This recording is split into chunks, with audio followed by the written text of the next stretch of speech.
pembicara kita yang ketiga, tentunya tidak kalah hebatnya, makin siang makin hebat ya. Pembicara kita yang ketiga adalah Mbak Setiasi Harini.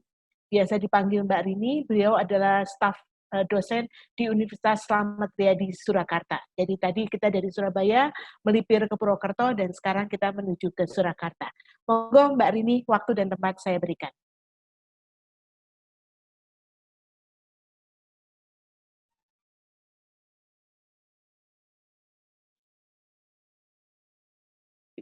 Bisakah terdengar suara saya? Terdengar. Suara saya terdengar. Terdengar. Iya. Host, tolong yang dimunculkan. Oke, sudah. Baik. Silakan Mbak Rini. Ya.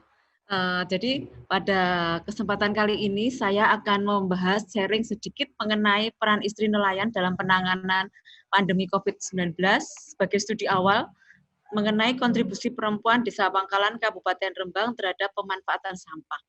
Kita ketahui semuanya bahwa sampah itu masih menjadi permasalahan dan juga sekaligus isu lingkungan yang sangat legendaris dari dulu sampai sekarang ya.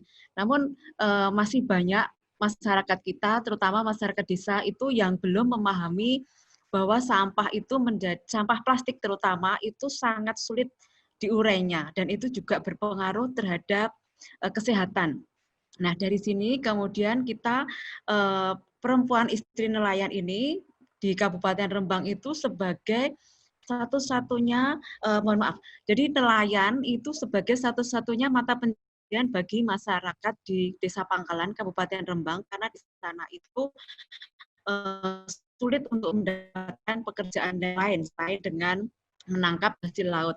Nah, dari sini kemudian next Mbak.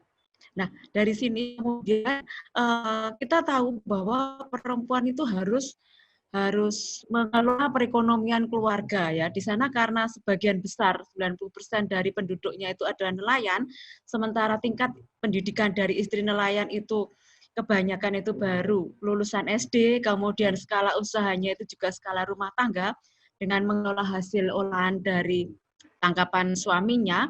Nah, mereka berusaha untuk bagaimana mengatasi sampah-sampah plastik yang terbuang di sembarang tempat. Jadi di sana itu tradisi yang ada, jadi masyarakatnya itu sudah mengalami proses modernisasi, di mana laki-laki yang berprofesi sebagai nelayan, itu sebelum berangkat itu selalu memanfaatkan atau selalu membawa bekal botol-botol plastik, jadi air mineral itu dibawa. Nah, namun sayangnya mereka belum teredukasi bahwa botol-botol plastik itu yang dibuang itu ternyata masih sembarangan, belum masuk ke tempat-tempat pembuangan sampah. Nah, dari sini sementara dari pihak pemerintah sendiri, pemerintah setempat itu juga belum ada edukasi maupun juga pendampingan kepada para istri nelayan dan juga para keluarga nelayan untuk memanfaatkan sampah plastik bekas botol air mineral. Nah, di sini permasalahan yang kami angkat itu adalah bagaimana peran perempuan itu dalam mengatasi persoalan sampah. Dilihat dari Green Politik mengenai ini, bagaimana memanfaatkan sampah plastik itu agar bisa menjadi eco-brick, menjadi peralatan rumah tangga yang bermanfaat. Karena kita ketahui bahwa keluarga itu sebagai penerus generasi juga sebagai agen untuk pembangunan berkelanjutan. Next. Ya, minta tolong slide berikutnya.